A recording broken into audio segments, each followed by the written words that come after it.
Ecodefense A Field Guide to Monkeywrenching, Chapter 3, Part 2, Non-Destructive Stopping of Logging.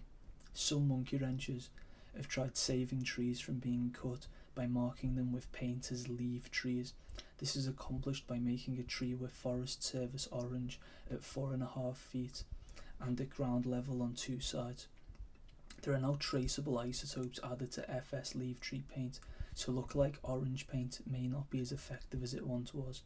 If you find a friendly in the FS willing to part with some FS orange, remember that in applying it, you will probably get some of it and the tracer in your hair, clothes, etc., and this could be used as evidence against you. Often a tree will be unmarked by covering the cut blue paint with any dark spray paint. This could be an easier way to save a tree marked for cutting. Tracer paint isn't needed for this. Survey stakes. Always pull up survey stakes. This was Ed Abbey's advice to all outdoor visitors. It seems a great many people are following his advice. Wherever the machine has been spreading its destruction, be it in the city suburbs or in the remote back country, a near epidemic of stake pulling has the land reapers, be they Freddy bureaucrats or corporate developers, on the defensive. Interestingly, it is not just wild-eyed eco-radicals who are pulling stakes. Redneck hunters of the old school, the sort who pack in to get their elk, and who well know what impact development would have on their favourite hunting grounds. These folks are doing it too. We've even heard of miners pulling stakes from the Freddy's logging roads in Idaho, although we doubt they were motivated by lofty ideals. They just wanted to be left to their destructive activities in peace, undisturbed by rival rapists. Unfortunately, a great deal of stake pulling is haphazard. In fact, most stake pulling is probably unplanned and done on impulse by someone just out for a hike. This is unfortunate on two counts. First, to pull a few survey stakes here and there while leaving the bulk of them untouched won't slow the developers much. The surveyors will come to work, notice the damage done, curse a bit and replace the missing stakes with a day or two of extra work. Little has been done to halt the machine, beyond making a simple gesture of defiance. Not that there aren't times when a gesture of defiance is better than nothing. Second, casual, spare-of-the-moment stake pulling is unfortunate because it exposes the monkey wrencher to possible arrest, and pulling up survey stakes is a crime. It is considered destruction of property, and someone taken in the act of removing survey stakes could be charged with a felony. At the very least, she will be charged with a misdemeanor. Howie Walk in Wyoming received 6 months in the county jail and a $750 fine, combined with $2,500 of restitution to Chevron for pulling survey stakes on a proposed oil and gas exploration road in a roadless area. This was after he had bargained a guilty plea to a misdemeanor in exchange for dropping felony charges which would have sent him to state penitentiary for several years. Yet stake pulling, well planned and systematically done, can be one of the most effective means of monkey wrenching.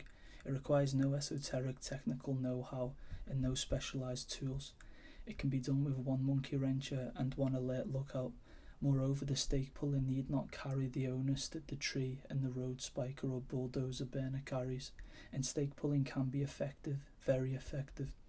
While it is certainly possible to trash the wilderness without the benefit of scientific surveying, the crude roads bulldozed by half-assed small-time miners are the classic example. Accurate surveying is essential for even the most mildly sophisticated construction projects. Logging haul roads, for instance, require precise gradients and curves. The faster the trucks can get the logs out, the greater the profit margin for the operators. Even more precise surveying is needed for the construction of buildings. Corner locations and elevations are critical, the layout of water and sewer lines and the like. If the surveyor's work is obliterated before such a project is completed, the work must be redone before the project can proceed.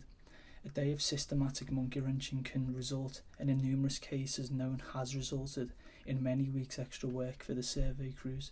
In those parts of the country where winter stops construction activities, a day or two of well-planned survey stake removal could easily postpone a project until the next year and the next year. Done enough and well enough, the trashing of the work of the surveyors can increase the costs of environmentally destructive projects to the point that the projects are cancelled. After all, profits are the name of the game in the land. After all, profits are the name of the game in the land rate business. As we have said, surveying may precede a wide variety of development projects, whether it is a shopping mall gobbling up open space on the edge of a city, or a new ski resort replacing grizzly bear habitat in a mountain meadow, or a new road gutting the heart of a previously roadless area for the loggers and the big oil corporations. The first tangible signs of all these projects will most likely be the surveyors in their bright orange vests, leaving behind them a trail of confusing wooden stakes and multicoloured ribbons. Roads. The most ubiquitous form of development, at least in previously unviolated areas, is the road. Roads are of necessity a precursor of any large-scale development in the wilderness, whether it is for logging, mining, oil and gas exploration, or simply modern industrial tourism. Roads range from paved, high-speed highways, which may involve measurements down to the hundredths of a foot, through unpaved but relatively sophisticated all-weather roads. The major trunk roads on the national forests are of this variety, down to fairly crude logging feeder roads, which are measured during the surveying phase merely to the nearest foot. What all these roads have in common is that they require surveying. For the sake of explanation, we will discuss the surveying of a typical low-grade logging road of the sort constructed on the public lands. Thousands of miles of roads are built each year, generally at taxpayers' expense, to the benefit of a few big logging companies and to the detriment of the forest. The basic principles used in this example would apply, with only minor differences, to the surveying of any road. A hypothetical road will be built into the last stand grove on the Timber Sale National Forest. In the beginning, timber cruisers indicated the presence of commercial timber in the last stand grove area. This may have originally happened many years ago, when even the Freddies didn't think that the trees in the last stand grove were economically feasible to cut, but the bureaucracy has a long memory, and finally the day arrives when only remote and marginal stands of trees remain uncut, so the timber beasts schedule a sale in last stand grove. No matter that only 5 million board feet of timber will be sold in return for the construction of 10 or 12 miles of new road. Since their job is to meet the forest's annual projected cut, they don't worry about economics. Since each national forest maintains a 5-year timber plan, updated annually, the last stand grove timber sale is planned 5 years ahead of the projected date. Sometimes due to fluctuations in the timber industry, the projected date may not be met, but as a rule about a year or two prior to the scheduled date of the sale, depending on available personnel and other work priorities, the actual surveying of the road network into the sale area begins. In the meantime, timber marking crews have probably already been sent into the sale area to mark trees for cutting, although sometimes this is not done until after the survey crews have begun laying out the roads. Just as the timber cruising stand exams and marking are done by the timber branch of the Forest Service, the design and surveying of the road network fall under the jurisdiction of the engineering branch. The engineers study topographical maps and get a rough area of the most feasible route for a road into the last stand grove. The next step is to send a couple of people out into the woods to see if this route is practical. This crew flags the route as they go by tying brightly coloured ribbon to the trees while trying to keep within a certain grade. Sometimes the route roughly charted on the maps proves infeasible in the field due to the topography, and the engineers are forced to take a different approach, but generally they find a workable route. The biggest difficulty is usually keeping within the required grade. Although short stretches of logging road may exceed 8 or 9%, engineers try to keep below 6% on most stretches. The steeper the road, the slower the haul traffic. If you happen across a line of flagging in the woods, you may have encountered the road in the earlier stages of survey. Should you remove the flagging, you probably have cost the developers a couple of days' work at the most. It would be better to wait until the surveying has progressed further, when monkey-wrenching would have a greater effect. Incidentally, flagging is what the surveyors call the brightly coloured plastic tape that they use to mark their work and make it easy to locate. Red and orange are the colours most favoured by surveyors, although they may use others.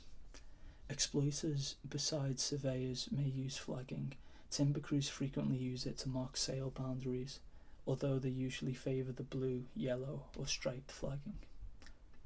After the engineers have roughly flagged the route of the road, a more proper survey is done. This employs a crew of 3 to 5 people. On large road projects, several crews may work simultaneously on different sections of the road.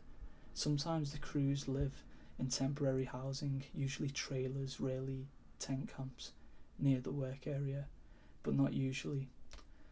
Often survey crews spend nearly as much time driving over forest roads as they do working in the woods. The road survey crew performs a twofold function. The survey crew precisely marks the location of the road on the ground, a route that will later be followed by the construction workers when the road is actually built. At the same time, the crew gathers and records data which will later be used in the actual design of the road. This data will enable the designers to estimate such things as the needed amounts of cut and fill, blasting, culverts or bridges and the like. This information will be used to estimate construction costs. Nowadays, road design is generally done by computer after all the pertinent data has been collected and processed.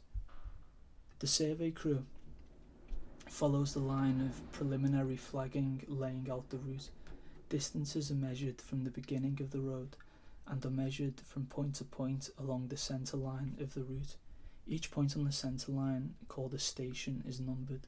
Each station is marked usually with a stake and sometimes also in other ways which will be described later. On low-grade logging roads, where precision is not essential, measurements are usually done by chaining, measuring with an engineer's tape. These tapes are usually made out of reinforced cloth and are 50 or 100 feet long. For more precise measurements, it was formerly the practice to use a steel chain, which is a thin, flexible steel measuring tape up to 200 feet long. However, where sophisticated surveys are needed now, it is common to employ various forms of electronic distance meters, or EDMs, which use a laser beam to take instantaneous and accurate measurements between the instrument and the rodman holding a reflector. Whatever the means used, the object is the same: the measurement of distances between stations along the centre line of the road. On a low-grade logging road, such as the one to the last stand grove, stations may be placed at preset intervals of 50 feet or so.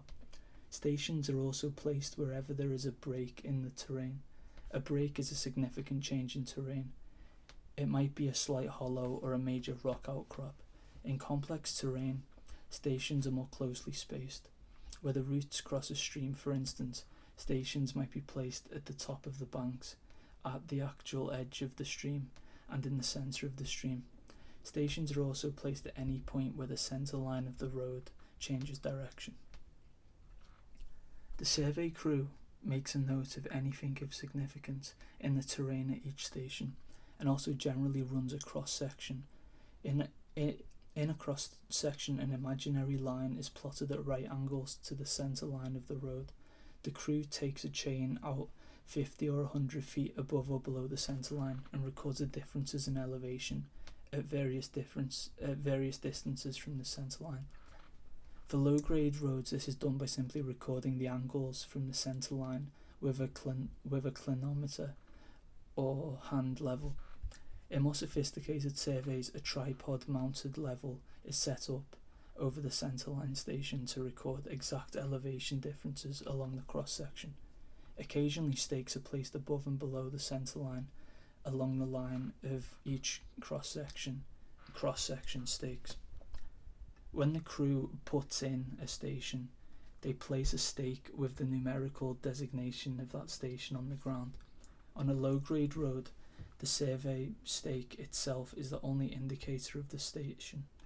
In more elaborate surveys, where precise distances are required, the station is marked by a nail or a hub and tack. A hub is a fat, usually 2-inch by 2-inch stake, which is pounded flush into the ground. A small tack is then placed in the top at the precise location of that station. This is of importance to the monkey wrencher, since if you want to do a thorough job of monkey wrenching a survey project, you will need to remove everything. Every bit you leave will make the job of resurveying easier. Yet you may not notice a hub flush with the ground. And almost certainly will not notice something as small as a nail unless you know how to look for such things around survey stakes. Sometimes, especially in areas with heavy cattle and grazing, small coloured flags attached to long wires are fastened to the point of a stake or hub before it is driven into the ground. These flags make the stakes easier to locate, but their real purpose is to make the survey animal-proof. Survey stakes are frequently pulled out of the ground or broken off due to the activities of cows or other large herbivores. Cows are monkey wrenches. Often the stake is totally absent, but the flag remains. Monkey wrenches should be sure to pull up such flags and look for a hub. It may be covered with a layer of dirt, pine needles or the like. Stakes are numbered beginning with the starting point of the road. The numbering system used is fairly standard, and a brief explanation may be of use to the serious monkey wrencher. Theoretically, the starting station on a road would be 0, which would be written as 0000. Since it's a 4-digit system measured in feet, a station 50 feet from the starting point would be written as 0050. It is common though to start out at 1000 to allow for later adjustment in the design. So if 1000 is the beginning station in a road, a station 250 feet farther down the centre line would be written as 1250, and 1000 feet from the starting point would be written as 2000. You can therefore determine by the station numbers where you are in relation to the starting point of a line of survey stakes. If you cross a survey line in the woods at station 6200, for example, you're likely about a mile from the starting point, assuming the first station was 1000. Of course, only exploration will tell you how far the stakes go in the opposite direction, unless you have some inside information on the project. In addition to a number, each stake will probably have a letter or a series of letters written on it. These may be PT or POT, which stands for point on tangent, or PC or POC, which stand for point of curve. A point on tangent is simply a station along a straight section of the centre line, while a point on curve is a station where the centre line either begins or ends a curve. On low-grade logging roads, the Freddies usually employ a simpler designation. Stations on a straight line are simply designated with a P for point, while stations at the beginning or end of a turn are designated PI for point of intersection. The importance of this to the monkey wrencher is that PC or PI stations, where the road will change direction, are more critical than stations on a straight line. A PC, POC, are more critical than stations on a straight line. At PC, POC and PI stations, the survey crews, in addition to their usual cross-section, also record the angle and direction of the turn. For low-grade roads, this is done with a hand or staff compass. On more sophisticated roads, this is done with a theodolite or its electronic equivalent. Because the loss of a PC or PI station can necessitate a lot of replacement work, these stations often have special reference points, which are additional means of locating the station should the original hub and stake be removed or otherwise effaced. Reference points, or RPs as they are usually termed, are not inspired by monkey wrenches, although their use has certainly become more and more common in areas where the deliberate removal of survey stakes has become a popular pastime. Survey stakes, hubs and other markings of survey crews are often obliterated in perfectly innocent ways. If a road is not immediately built, for example, the ravages of nature begin to take their toll. Stakes weather fast, flagging fades and eventually disintegrates, and some forest creatures speed up the process by gnawing on the stakes. An additional reason for the use of RPs is that when the construction workers arrive on the scene, they often accidentally knock over stakes before their usefulness is finished. RPs may be placed in several ways. Perhaps the simplest and most common is to set a hub and tack a given distance from the station. Remember, it will probably be a PC, POC or PI station. The hub and tack will be placed to the side of the roadway. In extremely hard ground, a nail will probably be used instead of a hub and tack. The distance will vary, but it might be as far as 50 feet away, although the distance has a lot to do with visibility. Then a second hub and tack or nail will be placed a number of feet beyond the first one, on a tangent straight line leading up to the station that is being RP'd. Thus, if the original station is obliterated, by lining up the two RPs and measuring the distance, it is possible to reset the station. It is important for the prospective monkey wrencher to check carefully for RPs when removing survey stakes. If you don't find any on your first couple of PC or PI stations, it is probably safe to assume that there aren't any, but if they are present, a thorough job of monkey wrenching requires their removal. Fortunately, RPs are also marked by stakes and flagging so that the surveyors can find them again. Another way RPs are sometimes done is to place a hub and tack or nail a given distance off the centre line, measure the distance and take a compass bearing from the RP to the centre line station. This method is not as accurate as the previous method and is not likely to be employed on sophisticated surveys. On simple surveys in wooded terrain, RPs usually consist of no more than a couple of stakes nailed to widely separated trees away from the centre line. By simultaneously measuring known distances from those two stakes, the surveyors can relocate the original station. No bearings are taken. Just before actual construction of a road begins, a final survey is done. Any changes in the centre line suggested in the final design are made. More importantly, for the monkey wrencher at least, additional staking is done. Slope stakes are placed above and below the centre line. These stakes indicate such things as the top of the cut and the bottom of the fill. At stream crossings, they indicate such things as the position of culverts. Slope stakes usually bear written information regarding the width of the roadway, depth of the cut and so on. Slope stakes are more for the benefit of the inspectors than the bulldozer operators, who rarely read them and knock them out with their dozers as soon as work commences. The best time to monkey wrench a road survey is after the main survey has been completed but before slope taking begins. A monkey wrencher has far more stakes to remove if he or she waits until this final phase, and by then it is frequently too late to stop the road. The slope staking crews sometimes work only a few days ahead of the dozer crews. Flagging. Survey crews leave lots of bright coloured flagging to mark their path. While this flagging may be offensive to the aesthetic sense, it certainly makes it easier for a monkey wrencher to locate all the stakes, hubs and nails.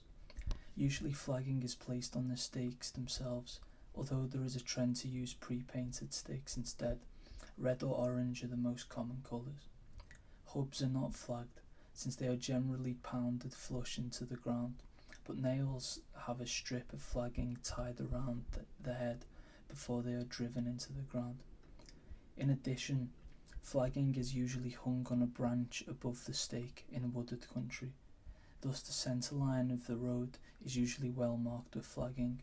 When slope staking is done, 2 additional lines of flagging, one above and one below the centre line, are usually placed. This flagging delineates the zone that will be cleared of trees ahead of the bulldozers. In addition to pulling out all stakes, nails and hubs, the thorough monkey wrencher should remove all flagging. The harder it is for the surveyors to relocate the route of a road, the more costly and time-consuming a resurvey will be.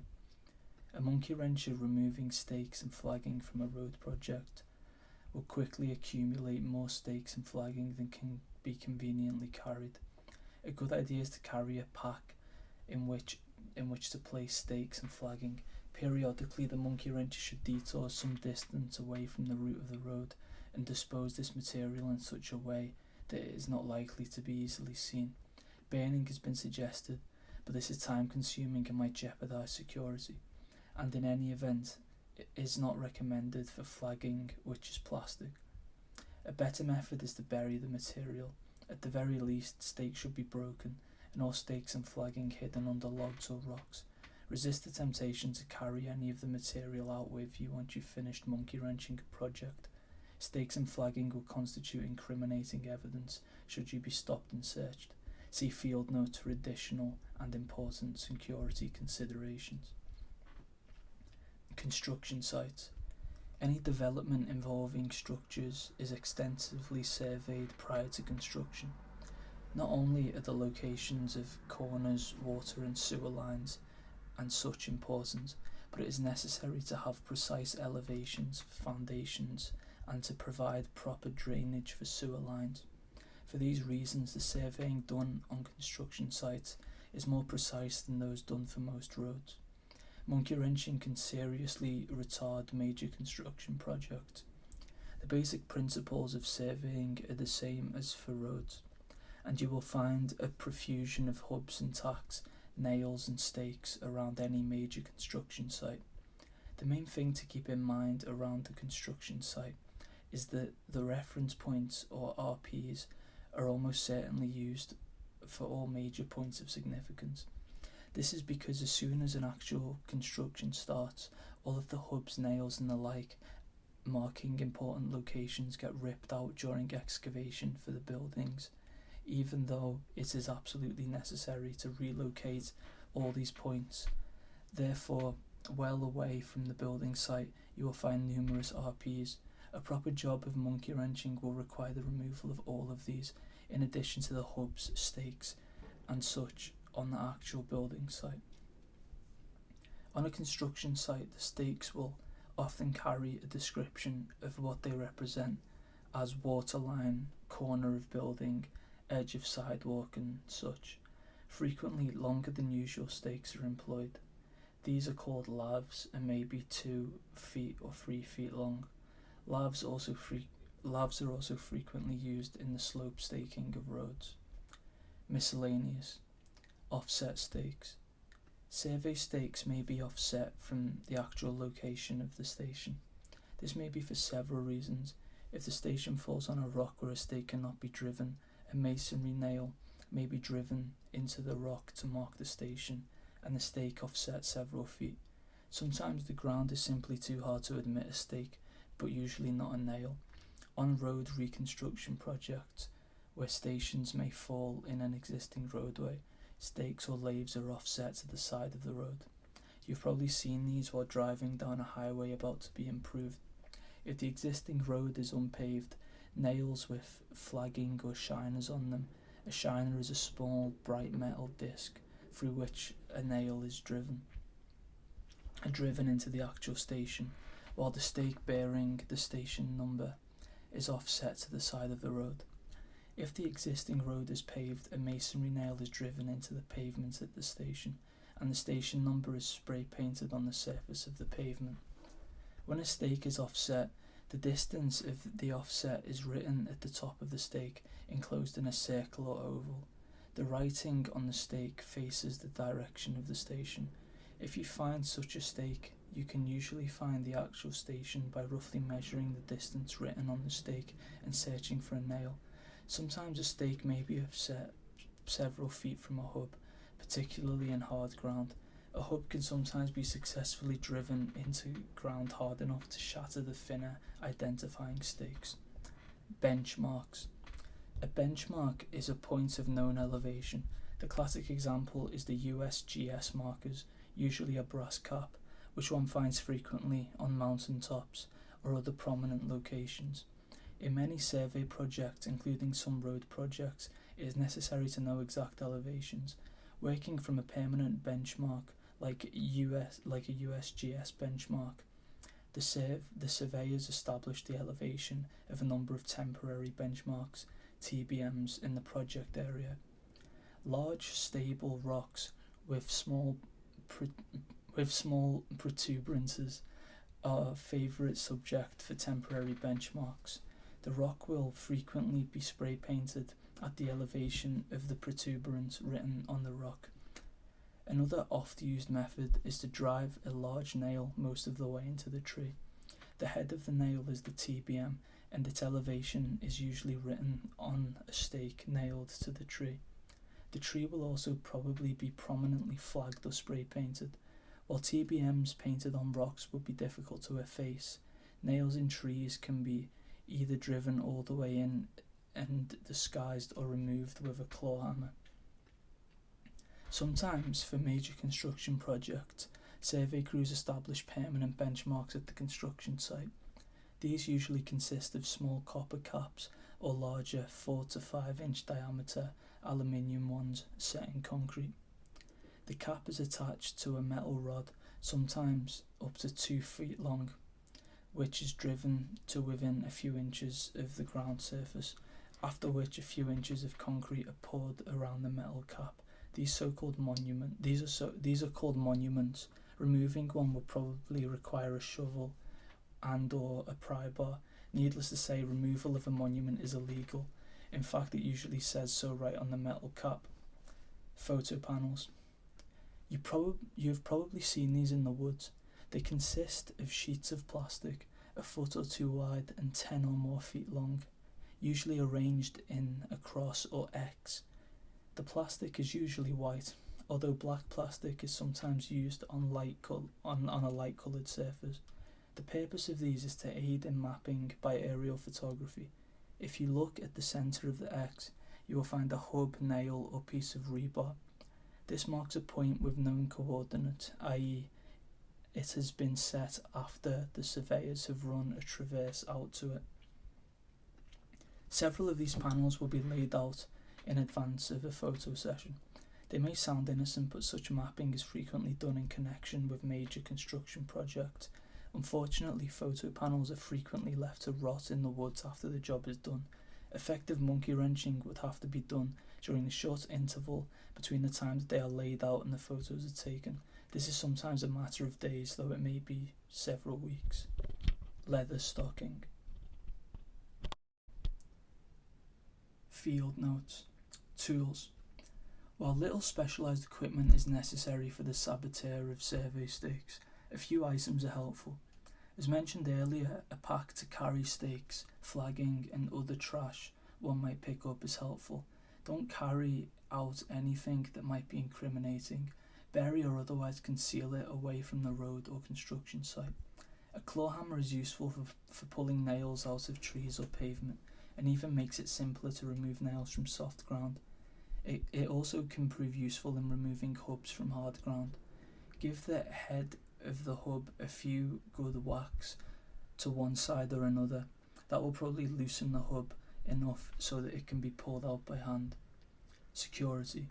Removing survey stakes may seem like a relatively innocuous occupation, but the authorities and the corporate minions do not consider it trivial.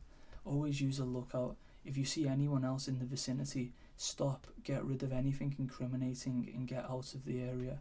Always have an escape route planned. Treat this activity as seriously as you would any other form of monkey wrenching. If you are working in an area in which there has been considerable monkey wrenching, the authorities may well be on the lookout for saboteurs. Don't discount the possibility that a survey project may be staked out, no pun intended, or that someone may have followed you into the woods. It has been reported that on some highly controversial timber sales, the Freddies have resorted to putting invisible dyes on the survey stakes. The idea apparently is that anyone touching these stakes will get some dye on their hands but not be aware of it, and that should they be apprehended, the dye would show up under ultraviolet light. Although it is not likely that this tactic will be widely used, since it will complicate the task of the surveyors and construction workers themselves, prospective monkey wrenchers should be aware of the lengths to which the authorities are prepared to go. Invisible dyes are really nothing new in law enforcement and have long been used to mark money. If you suspect that the authorities might be using this technique in your area, take a few simple precautions. Wear cheap cotton gloves while monkey wrenching. Place the stakes as they are removed in a plastic trash bag.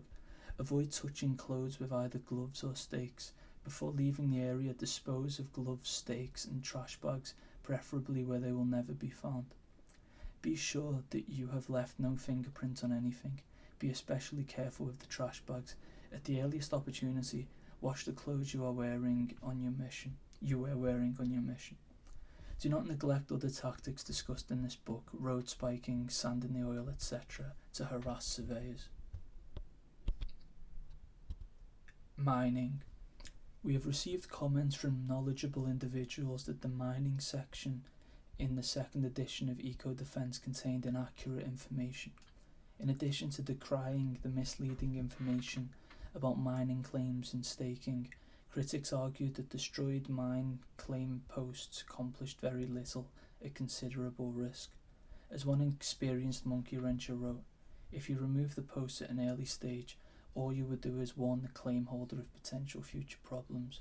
I personally believe that the vast majority of mining claims aren't worth the trouble. We agree, and have deleted the article on mining claims from this third edition. Instead of wasting your time trashing mining claims, there are far more effective ways to hamper the destructiveness of both small and corporate miners. Suggestions are offered in the following field notes. Field notes. Because so many mines are on shaky financial footing, spiking roads to cause flat tyres, plugging culverts to wash out newly bulldozed roads, and midnight maintenance on heavy equipment and trucks can cause crippling financial losses to a medium or small-sized operator, and sometimes even cause a major company to abandon a project. The major asset many small miners have is their bulldozer, which they use with reckless abandon to scrape up the earth to look for the mother lode. These fellows are among the most destructive characters loose on our public lands. If you can cripple their bulldozer with the techniques described elsewhere in Ecodefense, you might put them out of business, or at least run them out of the area that you're trying to defend. Security is of prime importance with any monkey wrenching around a mine site, because of the 49er mentality still prevalent amongst such get-rich-quick cretins. Do not take unnecessary chances here. You are not simply causing jail but possible death. If you ever run across an unattended drill rig, take the bits away and bury them. Do likewise with any strange-looking fittings you find, especially if they are for compressors or pumps. Some of these things are specialised and aren't easily replaced. If there are rows of cuttings, scatter these around. If there are cores, break and scatter them. One kind of mining claim marker that should be destroyed is that made of PVC pipe. Many miners are now using 4-inch diameter PVC pipe in lengths of about 4 feet as claim markers. They double as death traps. In one case, BLM Rangers examined 730 of these posts and found 168 dead birds and lizards. Flycatchers and wrens are particularly vulnerable. Birds enter them for possible nesting sites and can't get out. Bees and other insects die in them as well. Until uncapped, pipes are banned as claim markers, but they can be tipped over or smashed. Power lines. During the last several years, the sabotage of power lines has become recognised as a major form of monkey wrenching, due largely to several ill-planned and poorly thought-out actions. In fact, sabotage of power lines is often a poor idea. The reasons arguing against power line ecotage include the difficulty of explaining why the power line is being sabotaged, who is the audience, what is the message, What are you trying to prevent? 2. The likelihood of alienating the public. Dropping a power line may cut power to hundreds of thousands, if not millions of people, and cause them great inconvenience. It is doubtful that they will be sympathetic to either your action or to your goals after experiencing the inconvenience. In one foolish power line downing near Santa Cruz, California in 1990, many victims had recently been hit with a major earthquake. 3. Law enforcement agencies make power line sabotage a higher priority than other forms of monkey wrenching. Judges, prosecutors and police agencies are likely to react severely to something that has the potential of inconveniencing so many people and that strikes at the heart of the industrial infrastructure. 4. High voltage power lines are extremely dangerous and monkey wrenchers could easily be killed trying to sabotage them. Unless you are prepared to take on these problems and there is no better alternative, leave power lines alone. Power lines having any connection to nuclear power plants have the above problems in spades. Doing anything to such a line will bring the entire weight of the Department of Justice down on your head. The successful minor ecotage of a power line connected to the Palo Verde nuclear plant in Arizona in 1986 triggered the Justice Department's infamous operation against Arizona Air First. Even though there was no connection between the 1986 incident and Air First. Ecotage directed at remote power lines servicing only land-destroying operations like isolated mines is more justifiable and safe. However, there have been successful and justifiable ecotage actions against major power lines. The most successful group was in western Minnesota in the mid to late 1970s, when a group of farmers, the Bolt Weevils, continually monkey wrenched a 500 kV power line under construction. Although that power line was ultimately built, a dozen other projected power lines were never built. The following guidelines on monkey wrenching power lines come from anonymous Bolt Weevil veterans. Power lines are highly vulnerable to monkey wrenching from individuals or small groups. The best techniques are 1. Removing bolts from steel towers. 2. If tower bolts are welded to the nuts, cutting steel towers with hacksaws, torches. Be careful not to breathe the vapours of galvanised metal. See the cutting torch section in the vehicles and heavy equipment chapter, or cutting wheels. And 3. Shooting out insulators with a shotgun. The shooting of the electrical conductor itself. A high-powered rifle is best, which frays and reduces its ability to transmit electricity. Chainsaws or crosscut saws where noise is a problem are appropriate for the large wooden towers. Techniques that connect the conductors directly to each other, cable lifted by balloons or shot by harpoon guns, are also effective, but more dangerous to ecoters. Used creatively, these techniques can completely baffle the opposition. Most power line towers are attached to a concrete base by large bolts and nuts, with or without the addition of guy wires. See illustration. Check the size of the nuts. Get a socket set for that size nut, a cheater pipe for better torque, and remove the nuts. You may also want to tap out the bolts with a hammer. Wind will do the rest after you are safely away from the area. The more vulnerable towers are those spanning a canyon, at corners, or on long spans going up or down mountains.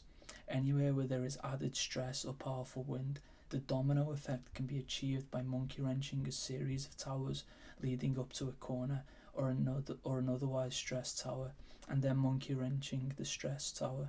Do not expect to monkey wrench a stressed tower and then allow the wind to finish the job for you after you are safely away from the area. It will probably come down in your presence. Be prepared. If the nuts are welded to the bolts to prevent removal, use a hacksaw to cut through the bolts or even through the supports. This is more difficult, but a night's work can still prepare a good number of towers for toppling in the next storm. A cutting torch can also be used for cutting through tower supports. See cutting torch section in the vehicles and heavy equipment chapter. Keep in mind that use of a cutting torch may result in additional arson charges. This happened in the Arizona case. Another effective method where noise is not much of a problem is to shoot the insulators holding the power cables themselves. A 12-gauge shotgun loaded with double aught shot is the best tool. Walk under the line until you are directly beneath the insulators on a tower. See illustration. With your back to the wind, take 2 large steps backwards, aim at the insulators and commence firing. Be prepared to dodge large chunks of falling glass. Large power lines are suspended from strings of 20 or more insulators. Breaking 70 to 90% of them in one string is usually enough to ground out the conductor. This may take several rounds, the record is 2, and will cause bright sparks. A team of 3 shotgunners, each taking a string of insulators for one conductor or conductor bundle, is best for a typical AC line. The lines themselves seldom are shot through and thus fall, but be alert for this possibility. Keep in mind that the use of firearms will result in additional charges if you are caught. When insulators are shot out, the line quits carrying power and has to be shut down until the point of disruption is found and repaired. A helicopter may have to fly several hundred miles of power line to find where it has been monkey-wrenched. Monkey-wrenching at a number of locations on the same night compounds the utility company's problems. Because of the noise from the use of shotguns, extreme security measures are necessary and several escape routes should be planned. Furthermore, the use of firearms makes this a potentially dangerous activity. Do not leave any empty shotgun shells at the scene, since they can be positively traced to the gun that fired them. Smaller power lines are vulnerable to having their insulators shot out by a .22 rifle from a car driving along back roads or a hiker. Power line, what power line? I'm just hunting rabbits. This is an effective way to discourage power companies from spraying rights of way with toxic herbicides. If you let the power company know that the damage is being done because of herbicide spraying, techniques for safe communication of this sort are in the security chapter, and that it will stop when they stop poisoning the area. Field notes. One item in Murphy's Law states, when loosening bolts, one of them is bound to be a roller, a bolt that will simply not spin off and must be wrenched off millimetre by millimetre. It will either be the last bolt or the one most difficult to reach. So for the soloist, it is wise to carry a 3-inch C-clamp, which can be bought from any hardware store, and a flat box end wrench. Put the fixed head of the C-frame on the outside of the angle iron, the flat side of the powered tower, and floating head of the screw on the inside sloped face. This gives you a brace to hold the box wrench, so you can use both hands on the ratchet. This setup will sometimes slip, so be careful to avoid skin knuckles. Wear gloves. An offset wrench will only roll off the nut, adding to your frustrations. Some power line towers are supported by guy wires. It would be extremely dangerous to cut the guy wires. They are under great tension, and the resulting snap could easily kill a nearby person. Also, the tower would be quite unstable after the last guy wire is cut. There's no telling where it would fall. A safer method is to use a 4-foot long bar on the turnbuckle connecting the guy wire to the ground, and just unscrew the sucker most of the way. Let the wind do the rest. Do not unscrew it all the way, or you will be in the same danger as from cutting the wire. Power lines are generally patrolled at least once a week at irregular times. Any work near power lines or other sources of electricity must be done with extreme caution. The high voltage will kill you if you are careless. If you have the opportunity, watch a power company crew doing hot stick work. If you must work around live wires, use proper equipment. According to a recent report from UPI, utility companies are warning the public that small metallic balloons, such as those sold for birthday parties and Valentine's Day, have been implicated in several recent power failures. In the past couple of years, these metallic balloons have come up from nowhere and have escalated into a major source of power outages, said Harry Arnaz, a spokesperson for Pacific Gas and Electric, a major California utility. The Mylar balloons have a 1/1000th of an inch coating of aluminum, which is an excellent conductor of electricity. When a stray balloon gets caught between 2 power lines, it can cause electricity to arc between the lines, melting the lines and sometimes blowing up transformers and causing live wires to fall to the ground. In 1987, PG&E blamed balloons for 140 power outages, while Southern California Edison reported 229 balloon-caused outages. The outage on Valentine's Day in 1986, caused by a silvery heart balloon, affected 20,000 customers. A balloon-caused outage in Antioch, California in August 1987 affected 2,750 customers and fried wires in microwaves, VCRs and TV sets. The problem caused by holiday balloons has only been recognised recently because the balloons usually disintegrate when hit by power lines, leaving no trace. Warning: these balloons and other plastic items have been implicated in the deaths of marine animals such as turtles and whales who mistakenly ingest them. For that reason, their use in monkey wrenching is strongly discouraged. Even though they are effective weapons against power lines, the danger to biodiversity is greater. Do not use them, especially not near the ocean. Seismographic lines. How seismic survey crews work. One of the biggest potential threats to wilderness is energy exploration. According to the Utah Wilderness Association, for example, over 90% of BLM land in Utah is covered by oil and gas leases. The holder of the lease has the right to explore for energy wealth with helicopters, trucks, and sometimes earth-moving equipment. Roads have been bulldozed for drilling rigs in several wilderness study areas, even though this violates BLM regulations for WSAs. Exploration, drilling, and extraction of fossil fuels continue to be regarded in Washington as priority uses for public lands in the West. Permits to explore for oil and gas are regularly granted by the BLM and Forest Service with little or no fuss. Environmental damage is supposed to be kept to a minimum, but damage is inevitable, and nobody watches seismic crews to prevent needless tearing up of land except at archaeological sites, which must be surveyed and marked by an archaeologist before the seismic work can begin. I heard a story that typifies this kind of situation. A crew was doing a line in Montezuma Canyon in Utah, where they were preceded by a bulldozer to make a road through the rocks. Because the canyon is an archaeologically rich area, full of basket maker and later cliff dweller sites, an archaeologist marked these sites off limits with blue flagging. Human nature being what it is, the surveyors and the juggies raided every blue flagged area for pot sheds and arrowheads. After the energy company gets its permit, it sends the surveyors, working with a chain. The line is laid out cross country or along a road using coloured flags at regular intervals of 110, 220, 440 feet, or whatever for the pattern being used. Later, sometimes not until after the line is shot, the surveyors sight the whole line. The surveyors sighten the whole line with a theodolite or its electronic equivalent, leaving survey stakes to mark instrument positions. Survey work is easy, although tedious to undo. As an eco-defender, the biggest problem is finding a seismic line in the first place. Unless you have talked to somebody on the crew over a beer, a glimpse of coloured flags along the road or trail is the only clue. Walk along the line and pull them up. Bring a pack because seismic lines often run 30 miles or more, and that's a lot of flags.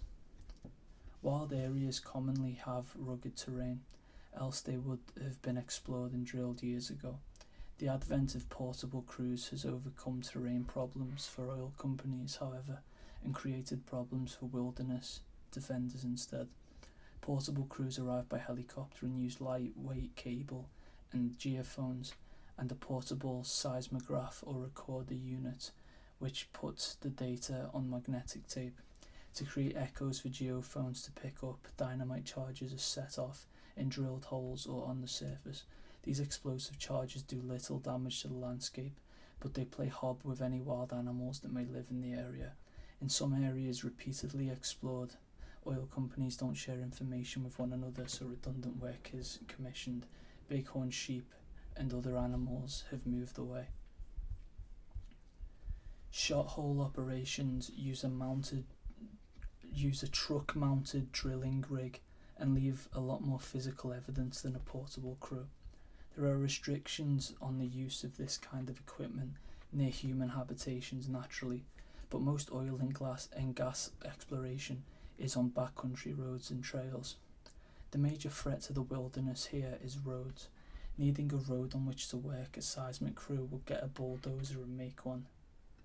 Vibroseas crews are a relatively new development in geophysical work. Instead of dynamite charges, vibrator trucks are used. Each vibe lowers a plate to the ground and shakes it hydraulically. There are usually 4 vibes on a crew, most often trucks, but tracked vibes are used by some companies that work off the roads a lot. A typical crew has about 3 or 4 miles of cable and geophones on the ground at any one time. During the workday, the recorder truck is plugged into the cable, reading off about 2 miles of lines as the vibes shake at intervals along it. The jug crew is picking up the geophones and cables behind the vibes and laying it all out again ahead. At night, the vehicles are usually parked in town, but the cable is left in place on the line. Often the cable heads are disconnected at intervals where the line crosses a road.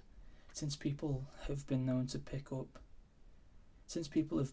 use a pickup truck or whatever to drag cables away, cables and geophones are very expensive and hard to replace if lost or damaged. Seismic crews generally have 3 or 4 vibes and jug trucks, and the crew can usually operate well enough even if its losses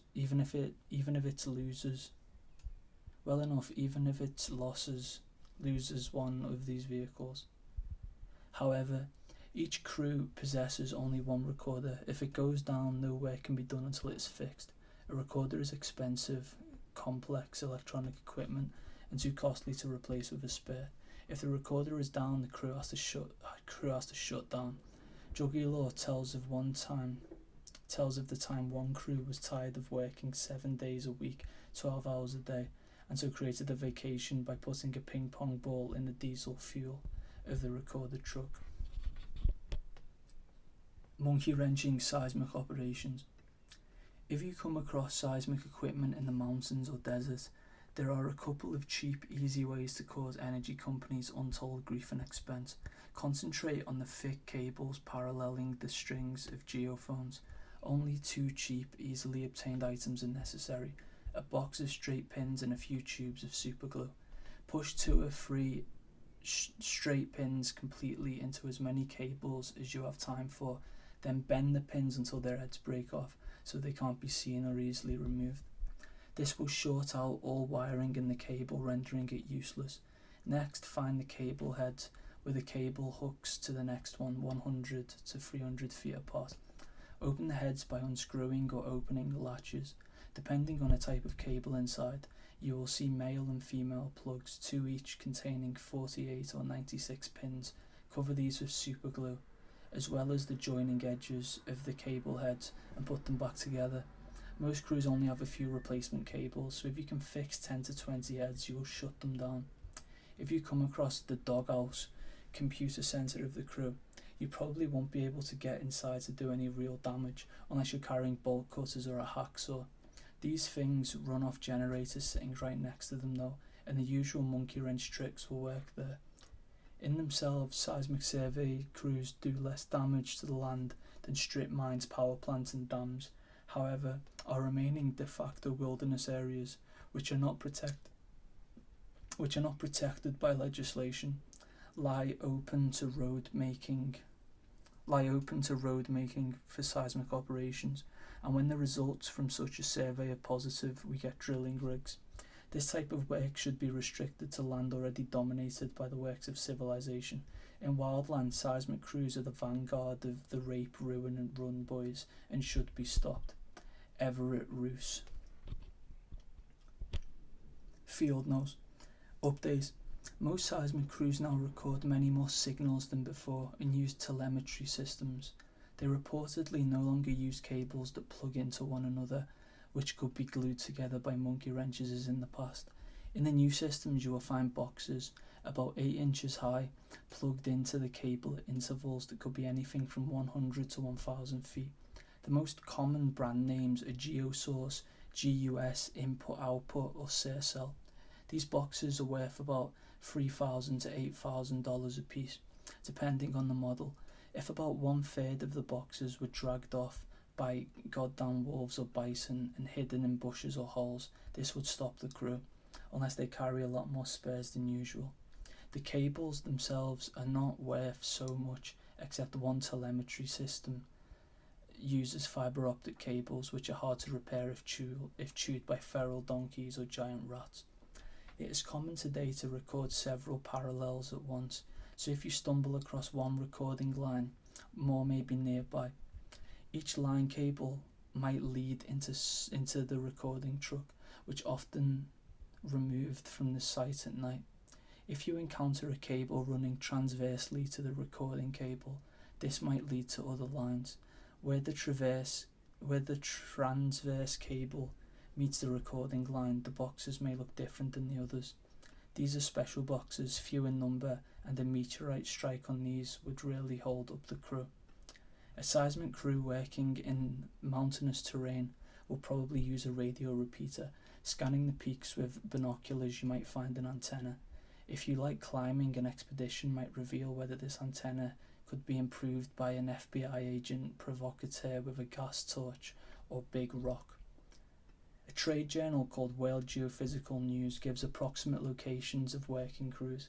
Unfortunately, this will set you back $200 a year, and many contemporary surveys are so short they will be finished by the time you read about them.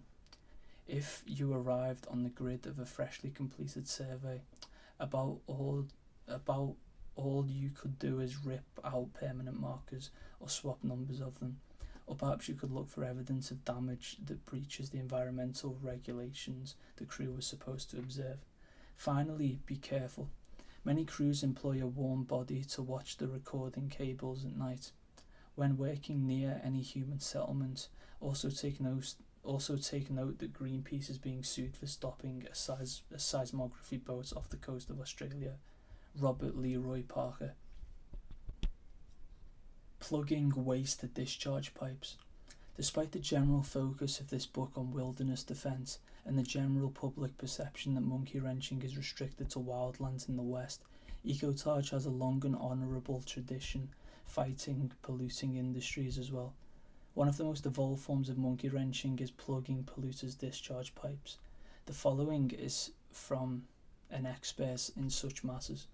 The basic trick is to plug wastewater discharge pipes from various industries: chemical, metalworking, electrical generating, mining, sewage, and oil refining and drilling plants all discharge large amounts of wastewater. Wastewater flow rates can exceed several million gallons per day from a single source. A single pipe can turn a vital river into a festering toxic sewer. Imagine the reaction at the plant when the foul stuff oozes back into the executive parking lot instead of into an unsuspecting river. Choosing targets. This is the easy part. Look in the local yellow pages for one of the facilities mentioned above, or walk or canoe along the local riverbank. Mark prospective targets on a map. Use a tape measure to determine the inside pipe diameter. Note the type of pipe: concrete, steel or clay. Sewer pipes are distinguished by grey coloured water discharges, algae growing in the pipe, rancid smells and black ooze sediments near the pipe. These pipes range in size from 12 to 96 inches. Landfills leak toxic contaminant. The leachate is often pumped into a local water body. Look for orange iron stains from the leachate. Thin oily films will form on puddles of the leachate. Unlike oil slicks, the films are solid, resembling the effect you get when you sprinkle talcum powder on still water. Rainwater runoff and drainage pipes are extremely common. These pipes are at the end of natural or artificial drainage courses. They are most often 18 or 12 inches in diameter. They usually run clear, except for the first few minutes after a cloudburst begins. Then all the crap on the road, oil and heavy metals, get washed into the water. Many folk find storm drains a convenient place for their toxic garbage. This is a favourite trick of big auto repair shops. Plugging a rainwater runoff pipe can have a delayed but dramatic effect on a local industry or shopping mall. Cooling water pipes are universally warm, foamy, big and tough to plug. Generally, intakes for cooling water pipes for chemical plants should not be plugged because a sudden blockage could result in dangerous conditions inside the plant. Industrial waste outflows are the most noxious of all pipes. The toxic waters from an industry run anywhere from completely clear and clean looking to completely black. The water can turn blue litmus paper red or vice versa. If a pipe doesn't fit one of the first four categories and is located near a chemical, oil, metal, high-tech, mining or other plant, it's probably a toxic discharge. Plugging a pipe. Small pipes 18 inches and less in diameter. The first step is to temporarily block the flow in the pipe to make your job easier. Many pipes have little or no flow during dry weather. If there is a flow, stop it up temporarily with one or more sandbags. Stuff the sandbag up the pipe as far as you can. This will give you all the time you need to work. Fill a second sandbag with a water, cement, gravel mixture and push it in up to the first sandbag. At this point you should have blocked flow from the pipe. Add a little cement around the bag to lock it in place. Cement in a few bigger rocks for good measure. See figure 2. Sometimes a bucket filled with cement and gravel will just fit into a pipe. This is especially true for 12-inch pipes. Add extra cement around the edges inside the pipe to ensure a good anchoring. Similar objects filled with cement are available for smaller pipes, vehicle exhaust pipes for example. Plumber supply stores have commercial pipe plugs for 2 to 8-inch pipes. Medium pipes 2 to 5 feet in diameter. For sewer manholes, simply lift the cover and fill the manhole with sandbags. 25-60 pound bags will fill the largest ones. Far fewer bags can be used if you only stuff them up the exit pipe. The weight of water will force a complete blockage as the manhole fills up. See figure 3. Sandbags may also be used as a temporary block while the pipe exit is blocked with bricks and cement. Cement and gravel filled bags will do extra if cement is put between the bags. This is a big operation and will require a vehicle and 1 or 2 hours work for 2 people. Big pipes 5 foot and bigger in diameter. These pipes can be bricked and dammed if they are occasionally dry. There may be no or low flow times of day or year. Nail guns, watch out for firearms laws, may be used to attach strips of sheet metal onto bulkheads even if there is some flow, or you can hammer in regular nails or special nails designed for concrete. Look upstream for valves, gates, weirs and intakes which may be easier to plug or gum up. If the pipe is too big, consider homemade signs that say things like "this way to DuPont toxic discharge pipe." When you are done, clean up all equipment, dispose of empty containers, no fingerprint, camouflage your plugged pipe if possible. A pipe that's hard to find is a pipe that's hard to fix. Don't return to view your handiwork. Rest assured that a well executed pipe plug will shut down even a large operation. City-sized chemical facilities have been shut down by pipe plugs in the past. Examples are Dow, Midland, Michigan, 1986, Ciba-Geigy, Toms River, New Jersey, 1986, Monsanto, Boston, Massachusetts, 1985. Helpful hints. 1.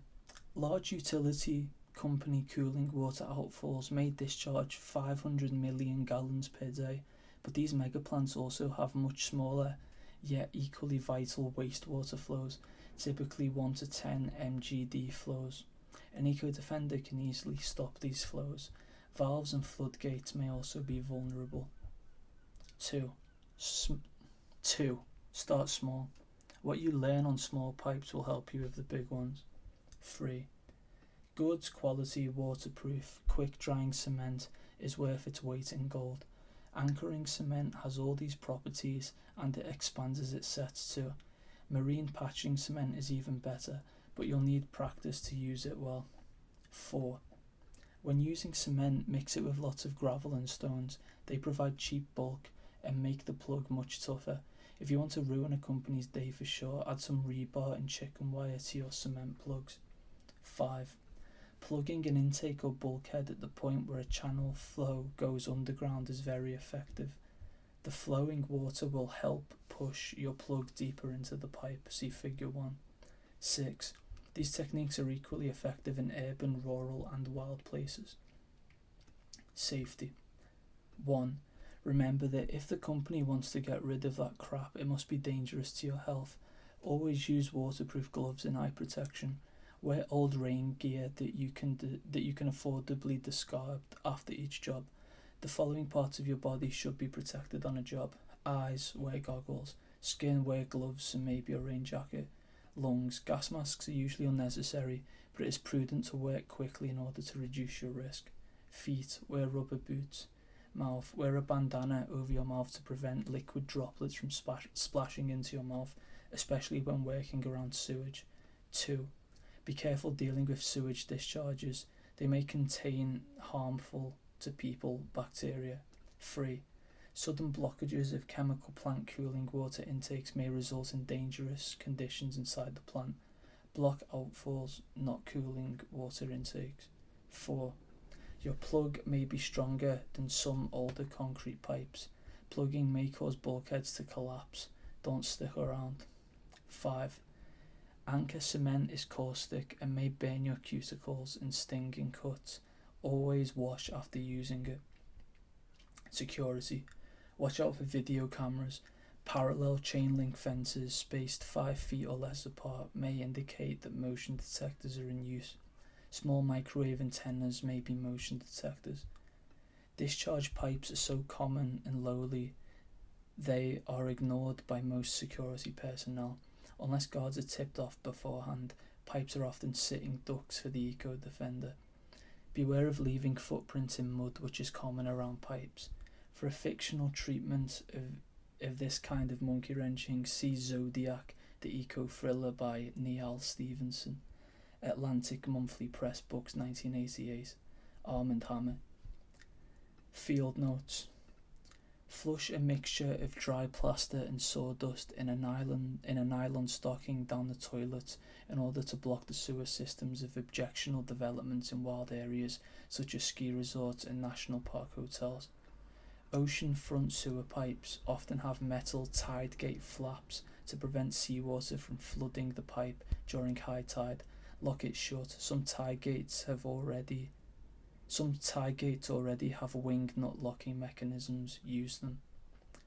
Waste pond and waste ditch overflows are easily blocked because the water pressure is working in your favour. Fill sandbags with mixed wet anchor cement and gravel and stuff it in the upper end. At many dumps and industrial sites, you will find monitoring well caps.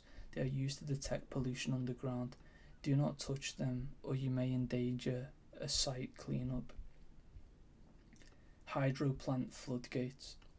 The floodgates of many hydro plants are controlled by radio messages, often sent hundreds of miles away and transmitted by microwave stations.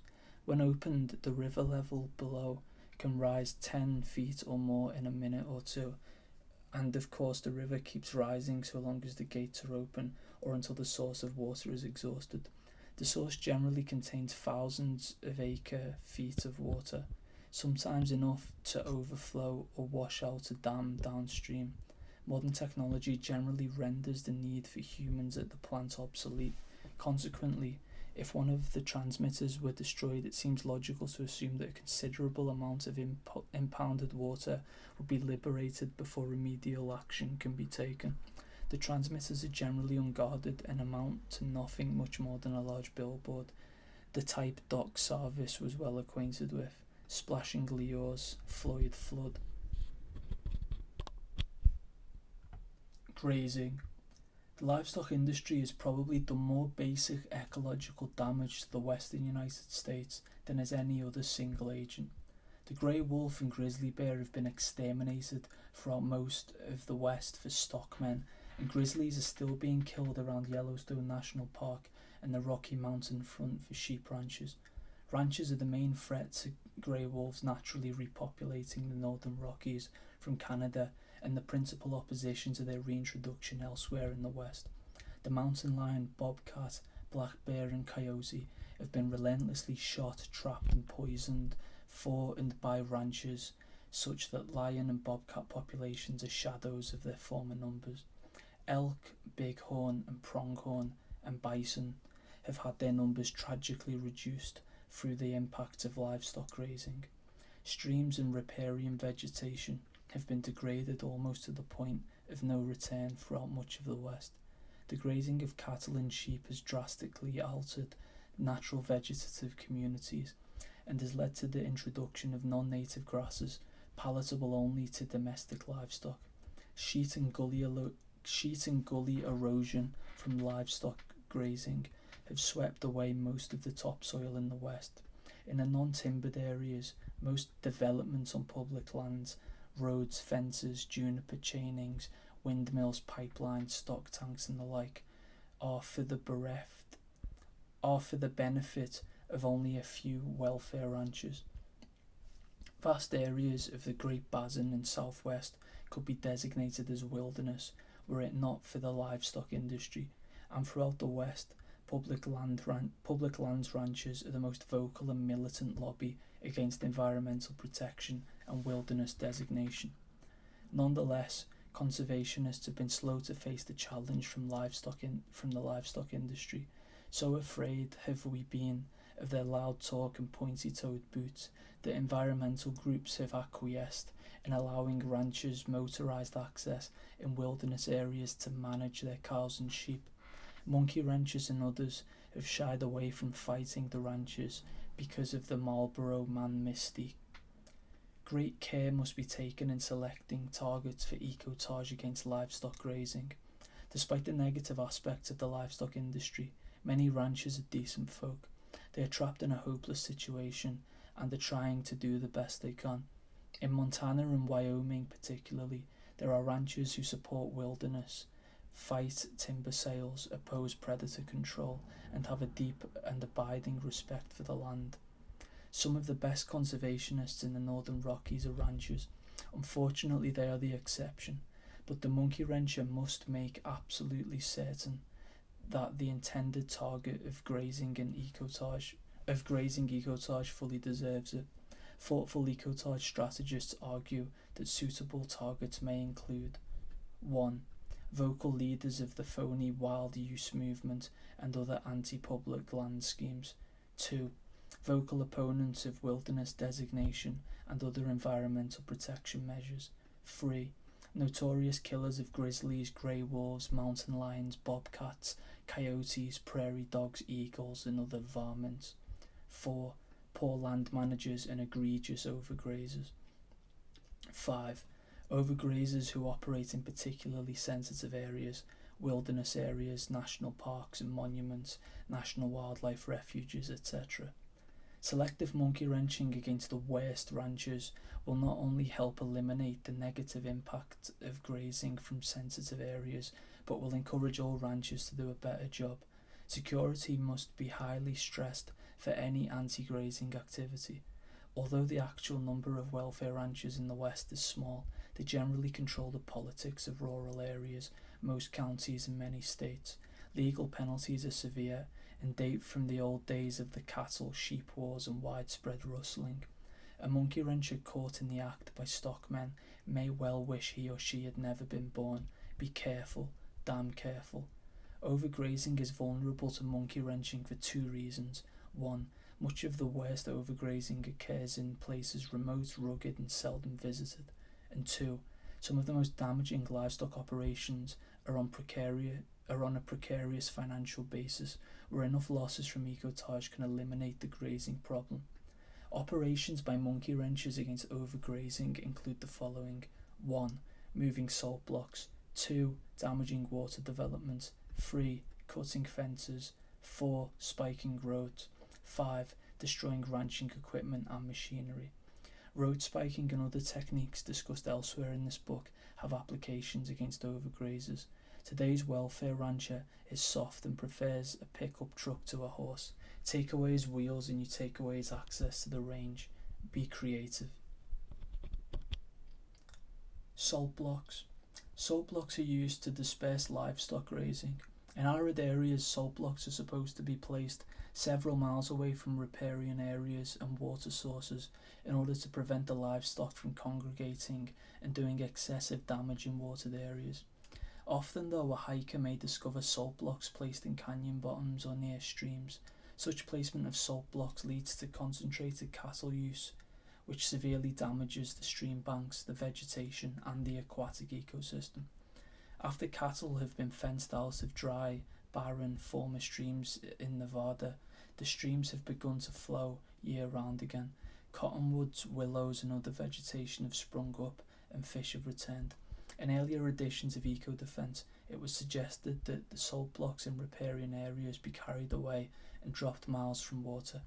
Doing this, however, simply moves the grazing damage elsewhere. Salt blocks should be made totally inaccessible to livestock. Here are some suggestions, all of which have been tested. If it is feasible and safe to do so, put salt blocks in your vehicle and carry them off to some place where cattle can't get them. Stick them up in a tree where cattle can't reach them. Throw them into a thick, sturdy brush or inaccessible rocky area, over cliffs, into holes, under cattle guards, into road culverts or anywhere cattle can't find them. Bury them deeply. Put them on the other side of fences. The cattle will either knock down the fence to get the salt block or not get to it. Throw them into a stock tank. Place them in a camp guard, picnic area or resort area so the public can experience the wonders of bovines up close. Water development. In arid areas of the West, grazing is water-based. The amount of grazing possible in an area is determined by the availability of water. If there is no natural, dependable water for miles in any direction, the area cannot be grazed. To remedy this problem, pipelines are constructed from water sources to drinking troughs for cattle. Windmills may also be drilled. Such developments are vulnerable to ecotage. Pipelines. These are a variety of types, ranging from simple ones consisting of the ubiquitous black flexible PVC pipe to more elaborate systems using steel or aluminium pipe. Sometimes rigid PVC pipe is used as well, though this highly breakable pipe is uncommon in range improvements. Pipelines may lead from springs, wells or small dams to distant stock tanks. In some areas, pipelines several miles long have been constructed, frequently at taxpayers' expense, to enable cows to graze in areas that could not otherwise support livestock. Sometimes these pipelines are buried, but usually large segments of them are above ground, especially in rocky country, thus vulnerable to monkey-wrenching. The black PVC pipe can be cut with a pocket knife, although carrying a small hatchet will make the job easier. Cutting a pipeline once may render it temporarily useless, but far better is to walk along it, cutting repeatedly. Rigid PVC pipe can easily be shattered with a large rock. Aluminium pipe can be punctured with a hammer and large nail, although a hammer and cold chisel would probably work better. The latter may also suffice for small steel pipelines. If not, it may be necessary to disassemble the pipe with a couple of pipe wrenches. Unfortunately, PVC pipe is cheap and easy to replace. Even a dozen breaks in a line can be quickly found because of the leaking water and repaired in a few hours at relatively low cost. Here's an improved field-tested method for dealing with such water lines. This method can only be used when the pipe is not carrying water, such as when the cattle have been moved to another range. That's the safest time anyway. First, drill a small hole 1/8 of an inch in the pipe. Next, inject one of the urethane foam coating compounds like Polycell, commonly sold in hardware stores. This compound comes in an aerosol can with a very small nozzle. The compound expands to several times its original volume and forms a hard, tight plug in the pipe, completely blocking the pipe. The entire operation takes about 2 minutes. One plug will do the job, but it's best to do it at least twice at widely separated spots in the pipeline. The only external evidence of the damage is the 1/8 inch hole plugged with the foam. Even if the rancher knew what to look for, finding this would require an inch by inch inspection of the pipe. To be safe, drill the hole in an inconspicuous location where the pipe is buried. Remember the following tips. 1. Even when the pump is off, water will remain in the low-lying portions of the pipe. It may be best to go uphill and plug a dry section, but the procedure will work in water-filled pipes. At least it works in a water-filled pipe up to 1.5 inch diameter, the largest so far tried. 2. The procedure will not work if water is flowing, because the foam is washed away before it sets. If you drill into such a pipe, don't just walk away. That little fountain coming from a drilled hole may give an unnecessary clue to the rancher. Make your work look like an accident or simple vandalism by smashing that section of the pipe with a rock hammer. 3.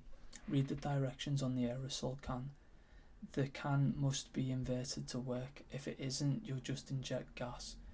Keep foam off clothing, skin, tools, etc. It's very sticky and will not dissolve in common solvents. Fast and inconspicuous for you, slow and expensive for the Marlboro man. Stock tanks and water troughs. Previous editions of Ecodefense suggest puncturing stock tanks with a hammer and large nail. Punctures, though, are relatively easy to patch. It is better to gash thin-walled metal tanks with an axe or hatchet. Thick-walled tanks can be gashed with a cold chisel and a large hammer. Make as long and ragged a gash as possible. Gashing right above the base is most effective and hardest to patch. Concrete water troughs can be thoroughly smashed with a sledgehammer or with large rocks. You may think that shooting metal tanks full of holes during hunting season is a good idea. This is not recommended. Ballistics tests may trace your spent bullets to your gun. There is also a serious danger in ricochets. Even a high-powered rifle won't penetrate thick-walled tanks. Sometimes small drinking troughs will be fed from a large stock tank by means of a float valve, like the one in your toilet, see illustration. Find the float valve. It is usually between the tank and the drinking trough and covered by a removable hatch. Wire the float valve in the up position. When the water level in the drinking trough drops, the float will remain up and no more water will flow into the trough, or rip out the float mechanism and dispose of it. Many metal tanks and concrete troughs are fed by pumps. These pumps can be damaged in a variety of ways, such as pouring abrasives in the oil. Windmills. The towers for most windmills are now made of steel members, which are assembled on the spot using simple nuts and bolts. With enough time and proper tools, a couple of crescent wrenches or maybe a socket set, a monkey wrencher could completely disassemble a tower. However, there are less laborious ways of putting windmills out of business. Windmills generally have a mechanism. It may look like a small crank attached to a chain or cable to stop the vanes from turning and thus stop the sucker's rod's up and down motion. This motion is what pumps water out the well. The sucker rods are usually made from several sections of steel pipe or solid steel rods threaded together. An effective way to render a windmill inoperative is as follows. Stop the motion of the windmill. Using a couple of pipe wrenches, disassemble the sucker rods at a joint. Draw the sucker rod out of the well chasing until you come to another joint. The weight of the rod will depend on the depth of the well, but unless the well is deep, 1 or 2 people should be able to do this. Using the wrenches, remove the next sections of rod. Let the remaining sucker rod fall down into the well casing where it will be difficult to retrieve. Note, it may be possible to cut the sucker rods with a hacksaw if they are not too thick. This would probably be simpler. Monkey wrenches shoot holes in the oil reservoirs on windmills to burn up the gears. They aim for metal cover on the gearbox. Oil dribbles out. If the vane is folded and the windmill is unable to turn, they may pull up on the lever to open it up and hope for a good breeze. Because of additional criminal penalties attached to crimes where firearms are used and pollution by oil, monkey wrenches should be very reluctant to try this. A windmill may also be pulled over by cutting support cable, if any, loosening nuts at the base, and pulling it over with a come-along winch, horse or vehicle. Be careful of the falling tower. Cutting fence. Fences are what tame the West for the livestock barons. They impede the movement of elk, pronghorn, deer and other wildlife, as well as that of hikers. They destroy the open space feeling of the land and give it a cow pasture, private property look. Fences are the key management tool in making the range available to livestock grazing. Simply cutting fence will cause great disruption to our landed gentry. Fences are expensive. Some experts estimate that 100 people cutting fence on a regular basis around the West could put public land ranchers out of business. Fence cutting is easy and relatively safe. The best tool for fence cutting is a fence tool. It looks like a weird overgrown pair of pliers, and a good pair can be purchased for about $20 at most hardware stores. It can be used for hammering, twisting wire, pulling staples and cutting wire. Most fences are constructed of barbed wire or net wire. A fencing tool will cut either of these with ease. You should not just go out and cavalierly start fence cutting. Some fences protect the land. You do not want to cut a fence and allow cattle from overgrazed areas to enter an ungrazed area or one in relatively good condition. Never cut a fence separating an ungrazed national park or national wildlife refuge from grazed national forest, BLM, state or private land. Do not cut fences in riparian areas. Public lands agencies are actually trying in some areas, against great rancher opposition in some cases, but with rancher support in others, to get cattle out of some sensitive riparian areas. It is dangerous to cut fence along highways. People die every year in the West from hitting cows in open range areas with their cars. Leave highway fences up. Think about the likely results before you cut. Some clever monkey wrenches, however, cut fence to allow cattle to wander through campgrounds, picnic areas and other recreation areas in order to outrage more people about the grazing of livestock on public land. Cutting an old, rusty, run-down fence is often not worth the effort. The fence is probably obsolete or due to be rebuilt soon anyway. Give priority to new, expensive-looking fences. When you've selected suitable fencing to cut, pick your time carefully. Avoid hunting season. There are more people out in the field then, and hunters and game wardens, of course, and ranchers to make sure that cows aren't shot. If possible, pick a season when the cattle or sheep have been moved into another pasture. A quarter moon night is good, so is bad weather. Beware of lightning. Barbed wire fences can attract it. Some experienced fence cutters believe that it is best to monkey wrench during daylight because it looks less suspicious and because one can do a much quicker and more thorough job with less risk of injury. When cutting fence, it is important to look like a cowboy. Most folks other than ranchers have no idea what happens on a ranch and will simply think you're doing ranch work. Walk along your carefully chosen fence in one direction, cutting as you go. Do not double back. You might find someone looking for you. Check behind yourself frequently. You are, after all, leaving a perfect trail. Binoculars are useful for watching your back trail. Beforehand, you should select several possible escape routes. Look carefully ahead of you as well as behind you as you cut. Once in a while, stop suddenly. Be dead silent and listen carefully. When you leave your fencing work, do not leave a trail that someone can follow back to your home, camp or vehicle. Do not loiter. Do your work and leave. You can cut a mile or more of fence in an hour once you get moving.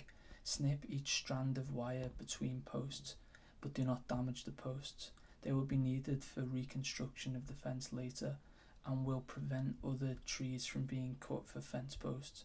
Give special attention to corner posts since they are integral to supporting the entire line of fence.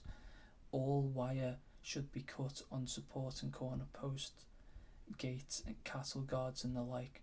Instead of cutting between each post, you also can randomly cut wire along a greater length of fence and probably still necessitate the complete restringing of the fence.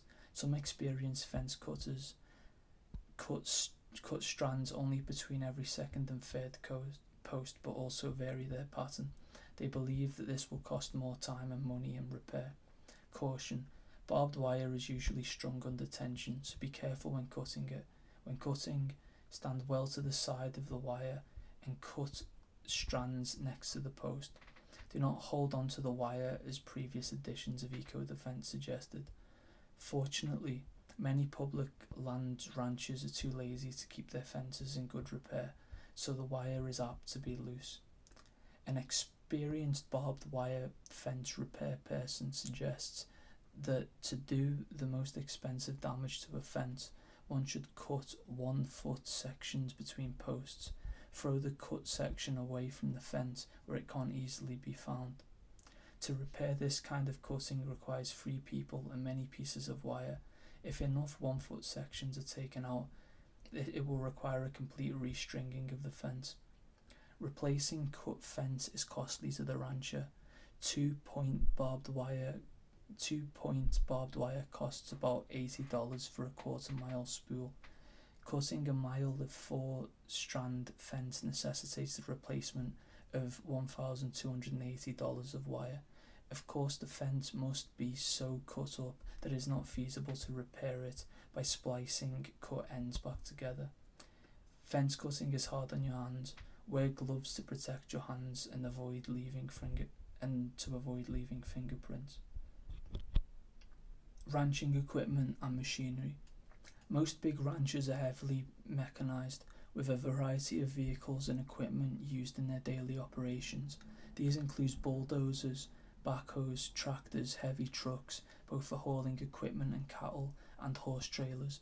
These vehicles are often parked around the ranch house, but when they are being used for particular projects, building a stock tank say, they are apt to be left out in the boonies for a few days and nights. The usual techniques for disabling vehicles and heavy equipment can be applied to ranch equipment. Miscellaneous. Public land ranchers, no doubt aware of the indefensible nature of many of their practices, are hypersensitive about public criticism. For this reason, any means of bringing their depredations to the attention of the public will have a twofold benefit. It will both educate the public and give the ranchers high blood pressure. Recently in the Southwest, the press reported an outbreak of sign alteration. Someone was using a stencil to modify those ubiquitous highway signs that warn the motorist of open range, the ones that show a big cow on a yellow background. See a section on stencils in the propaganda chapter. They were adding to the signs messages like stop overgrazing, get cows off the public lands. Needless to say, the ranching community was outraged. $500 rewards were offered for the perpetrators, and serious penalties were threatened should they be apprehended. If you live in a rural area and decide to rectify the abuses of overgrazing through monkey-wrenching, it would probably be best to keep a low profile on other conservation issues and to avoid publicly criticising the livestock industry. Indeed, it may be wise not to engage in anti-grazing monkey-wrenching in your home area at all. High Plains Drifter. Field notes. There has recently been a trend in some parts of the West for ranchers to install submersible electric pumps in wells, even in wells in remote areas without electric lines. Evidently, the ranchers are using portable electric generators to run the pumps. A pump is run long enough to fill a large stock tank, then the generator is removed. It may be difficult to remove the submersible pump from the well casing without special equipment, although if this can be done, it certainly would be effective. However, such wells do have vulnerable electric wiring and circuit boxes on the surface. The circuit boxes can be smashed with a sledge or large rocks. The wiring can be repeatedly cut with a fencing tool or bolt cutters. Smash apart feed and water troughs and salt block holders. Cut, smash and pull apart corals. Corals are expensive to repair and replace and are necessary for ranching operations. Do the same to pens, chutes, loading ramps, stock scales and other structures. They can also be burned. Keep in mind that such use of fire constitutes arson and carries additional penalties. Some ecotage actions against livestock grazing are discouraged for various reasons. Poisoning cattle with oleander clippings should be avoided because some species of grazing wildlife may also be vulnerable. The press recently reported that a champion racing buffalo died after eating hay that had oleander leaves and stalks accidentally mixed in. For example, we do not know if elk, pronghorn, bighorn sheep or other wild critters would be poisoned by oleander clippings put out for cattle on public lands. In another case, 35 cattle in northern Utah died after eating clippings of English yew, an ornamental widely planted around homes in that region. Again, we do not know if this plant is toxic to wildlife as well. Some people have proposed shooting cattle. This is dangerous and would likely be counterproductive and will carry severe penalties if the shooter were caught. More important, the lead bullet will remain in the cow carcass. A critter scavenges the meat, may ingest that bullet and die of lead poisoning. California condors have died after ingesting lead bullets in carcasses. If you must shoot, use only steel bullets. Finally, we discourage the importation of diseases or disease-bearing parasites into the Western Open Range.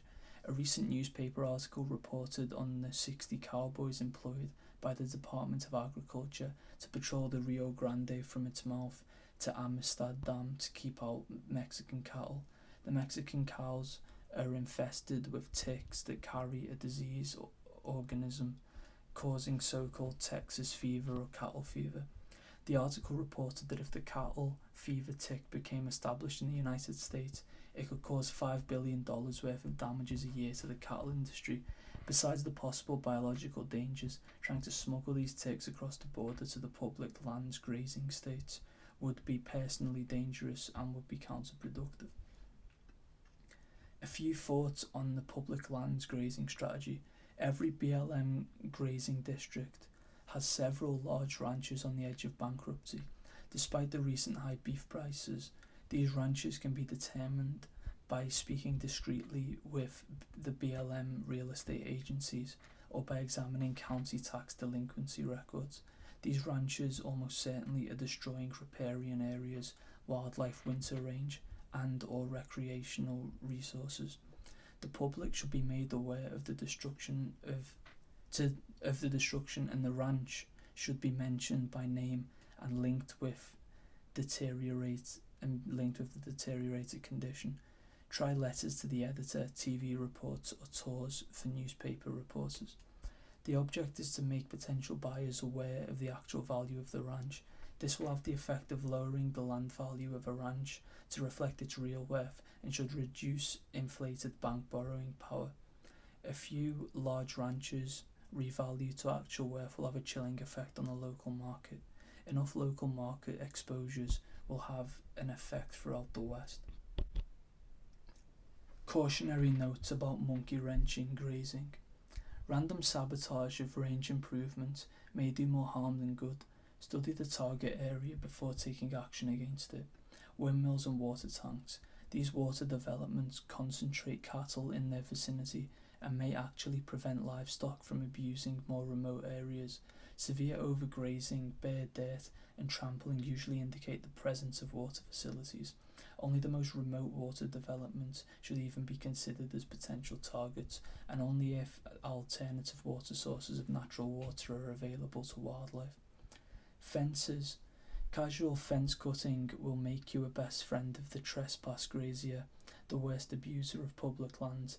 These greedy stockmen will cut fences and leave gates open to allow their stock to innocently wander onto lands where they are not legally permitted.